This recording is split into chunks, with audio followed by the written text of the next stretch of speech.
What's up guys, Okan here, back at it with another video. Now this one has me super freaking excited because it was the reveal event for the PS5 and it was kind of a big deal. So basically what they did was just go and show game after game, and some of them were interesting, some were not, but of course at the end they showed off the PS5, the actual console itself, and that was a very interesting reveal. But what I want to do with you guys is run through the titles I found interesting, and then at the end I'll show the console. So let's go ahead and get started. So first up we got Spider-Man Miles Morales. Now not much was shown, but this game looks so dope. It looks just as good as the first one, and as you guys know I love the first one a tremendous amount. Now first things first, Miles got an edge up this time around. Thank God for whichever black people are working at Insomniac, because my boy was looking dusty. But let's talk about the game now. Now the footage that we did get mostly showed scenes from nighttime, so they did get a chance to show off how the PS5 graphics would work in that regard. Unfortunately they didn't show too much gameplay, just Miles swinging through the city a little bit and beating up just a few bad guys and just a few cutscenes here and there showing villains, but again nothing serious was shown. So there's not much else to say, but I am extremely excited and I'm anticipating its release this holiday season.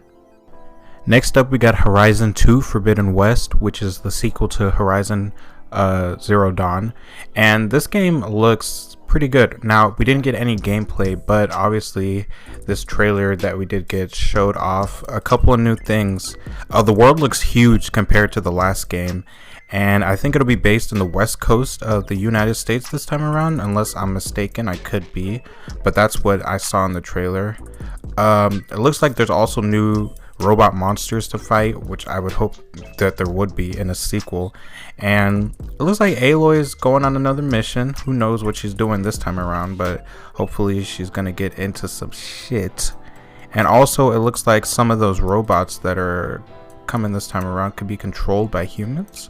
I could be wrong on that part, but couldn't exactly tell. But I am excited to strap on as Aloy once again and shoot that bow whenever this game releases. Next up we got Ratchet and Clank A Rift Apart, which looks like a multi-dimensional Ratchet and Clank game. They're going to be popping into different worlds, and obviously this has been done in games before, but it hasn't been done in Ratchet and Clank. Now they showed us some gameplay and it looks like classic Ratchet and Clank gameplay, but much cleaner. And I mean, there's not much that can really be said about this game. It just looks like another Ratchet and Clank game, which isn't a bad thing. It's not one of those games where the formula has to be redone over and over, because every time they make one of these games it just happens to be a fun experience. But now that they're doing this multi-dimensional thing, I guess it'll be an interesting take on the series, and there'll probably be a lot of different villains around. And there also looks to be a female Ratchet this time around, and I hope she's a playable character. But it looks very interesting and I'm here for it either way. Project Athia, I'm not sure how it's pronounced, but that's the next title. It's a fresh IP and it was an interesting looking one. Looks like a third-person adventure game, and it looks like you're playing as a girl with some special abilities of some kind. She can fly, she can, I think, make roots sprout out of the ground, and I'm sure a lot of other things. Not too much to go on, or not too much to go off based off what we saw, but the trailer did look nice and we got a little bit of gameplay sprinkled in there. And whenever it's a fresh IP for a new console generation, I'm always excited to see what comes of it. So it's interesting to say the least, and I do want to get my hands on it. So whenever this one drops, I'll be checking it out for sure. KYNA Bridge of Spirits is his next game on the list, and it comes from Ember Lab. Looks like another third-person action-adventure game with a female protagonist. Seeing a lot of those this generation, which is pretty dope, you know, girl power and all. But it looks like more fun than the previous titles. Just a lot more colorful, very bright, except for when it isn't. And it showed that it would get a little dark a couple times in this trailer. But it looks like it's going to be an interesting title. Again, action adventure. Not exactly sure what the premise of the story here is, but hopefully this will be an interesting one to play, and I'm looking forward to it once again. Now here's one that looks really interesting, Ghostwire Tokyo. It was actually shown at E3 a few years back, just a cinematic trailer though, but now we actually have some gameplay. And by the looks of this gameplay, you're gonna be fighting ghosts, demons, and maybe spirits in this first-person perspective with some kind of magic or spells that you use to disable them. And it looks like a slight thriller. I'm not exactly sure the premise or the story. It looks like you're the only person or one of the only people that can see these things, and you need to protect Tokyo.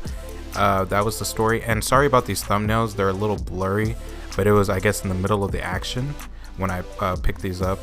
And the game looks interesting, and I'm ready to check it out.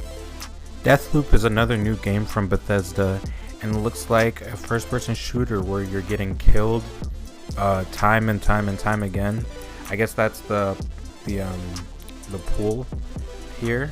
It looks very stylish and fast-paced. The art style is very nice. It kind of reminds me of We Happy Few in a way, and the way it looks to control also looks really nice, so I'm definitely going to be checking it out. I'm not sure the story, but it does look like you are being hunted by all these other assassins of sorts while you're trying to complete a task, which is taking out a select group of individuals. That's what I got from the trailer, and that sounds interesting to say the least. And it looks like there's a specific assassin that's on your tail and keeps killing you. Now the loop of, I'm not sure how the dying over and over again mechanic will work in the game, but it does sound interesting, and whenever it comes out, I'm going to be checking it out for sure. Now last but most certainly not least, we finally get a look at the PS5 console itself. Now this thing looks very futuristic to me, and a lot of people are comparing it to the look of a router with its collar popped. I mean, I respect that. It looks like that in a way, but that's not a bad thing in my opinion. I mean, it looks like a badass. Now I like that this time around it's very white. Now the last console was obviously all black, but this one being white, I think it's a good look for it. And the controller looks extremely sleek as well. Everything just looks really sleek and slim and chic. No price was given, unfortunately, but in my opinion this thing looks dope. I want it in my hands right now, and I'm not sure if when I play with it I'm gonna have it standing up or on its side, because either way, in my opinion, it looks pretty unique. I think standing up would probably be the more optimal way to have it, because when it's on its side it does look like a football stadium, but that's just me. But it definitely does look more innovative than the Xbox Series X, that's for sure. But I'm going to be buying both consoles regardless, but this one is definitely better in my books. But yeah, there you have it. Those are my thoughts and opinions on all the things, well, not all of the things that I found interesting that were released in this PS5 reveal event. A lot of interesting games coming out of this thing. A lot of interesting IPs, new IPs, old IPs. I'm excited regardless.